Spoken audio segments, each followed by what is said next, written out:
All right, so here is another set of questions for the holiday season that I have received from operators.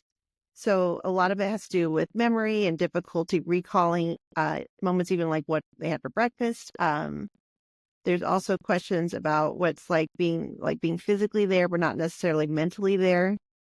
Questions regarding how to feel connected and needing deep relationships again. And then also, how can I feel connected to my kids when I don't get to see them often? I can't focus on the kids and enjoy them when my ex is there.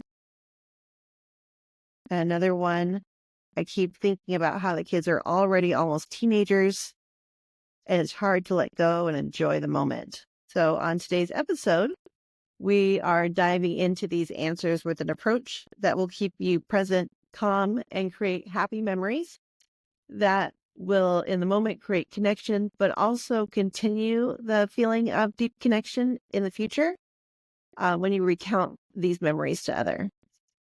I will also mention how to work with the experience of noticing when we are in and out of connection, and then also what that can feel like when there's like a sense of time loss. I'm going to teach you a trick that increases joy and fortifies memory in the brain, but strengthens emotional connections, but also helps you think better. I want you to think of a story that you love and that may really stick out to you. You might notice that that story is really sensory rich. My example is of when I was in Fayetteville last week, and there were a couple of guys telling me about someone that they knew and how he dyed his hair black to get rid of the red hair. And they were so excited when telling this story and about how everyone called him a pirate and all of these things. And just seeing the looks on their faces and how lit up they were, it suddenly hit me how sensory rich the memory was. And it also taught me that I was feeling the emotion too, like I was brought into that moment. And so I don't just remember and can almost see that story in my own mind, but I can also remember what it was like to engage in that story with them. So that's the power of story and memory, but specifically sensory memory. When there's a lot of detail and there's something where you really feel into it and the memory itself is just super codified by those sensory pieces.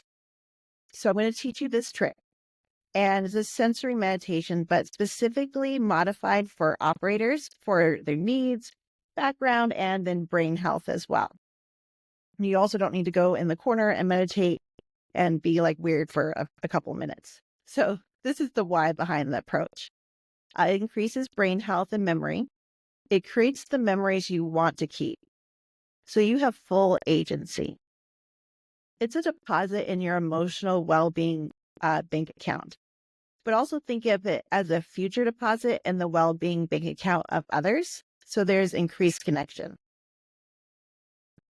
And it keeps you in the present moment without being swept away by the mind. And there's this concept of backdraft, which it improves because it gives you the ability to let go.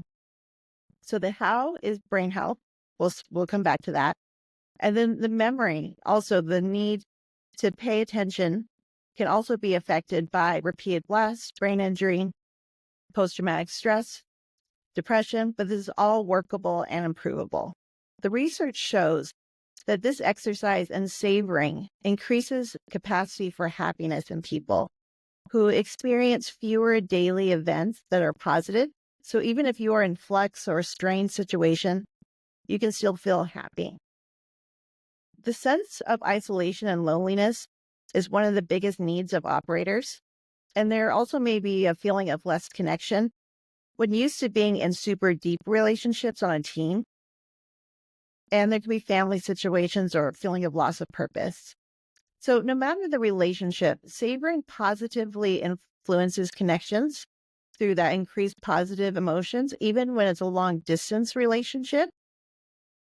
And remembering sensory rich experiences like memories of the past.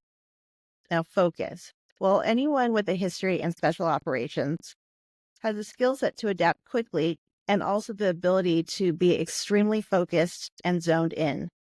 It can be hard to turn off when it's time to relax, or it can feel like those like low intensity experiences are harder to be mentally present for.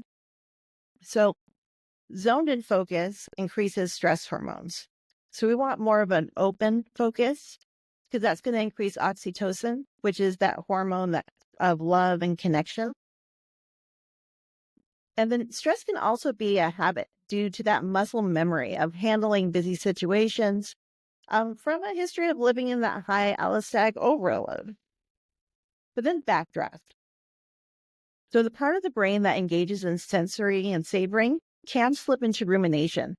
So specifically the rostral cingulate, which is the brain region most affected in operators. You don't have to remember that. So backdraft may not happen, but it's good to be aware of. Backdraft can be described as when we notice the good or the sense of feeling loved, and then the memories of the bad times or the feeling of being unloved rushes right back in. It's just the brain protecting us. Our brains are excellent at noticing opposites, and the brain might remember the holidays we missed or difficult circumstances. Or when we reminisce, memories can be bittersweet. Because remembering something fondly, but also a time now past. So savoring helps with this because we can be with this new positive experience, those memories, and feel into it while also letting go. We let this sense in slowly rather than flinging the door open to the fire, hence the backdraft. And there's your brain health. And of course, I can go on, so message me if you want to know more. So here are the steps. First, set an intention of what you would like to remember, such as your child's smile and the sound of your child's laughter. When engaging, do a mental storm check. Feel into the body, take some breaths, feel your feet on the floor.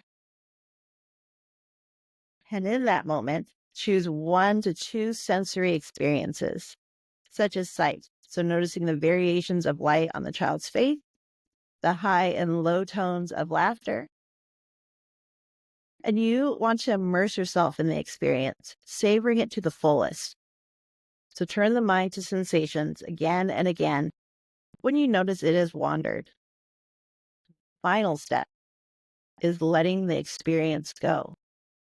You don't have to stay with it or linger on it. The analogy for this exercise is that of a honeybee going from flower to flower. So when the experience is complete, you let it go and move on. So this can take, a couple of minutes. You can come back to this exercise again and again. It's simple, it's quick, and it's highly effective, and it's going to hit multiple targets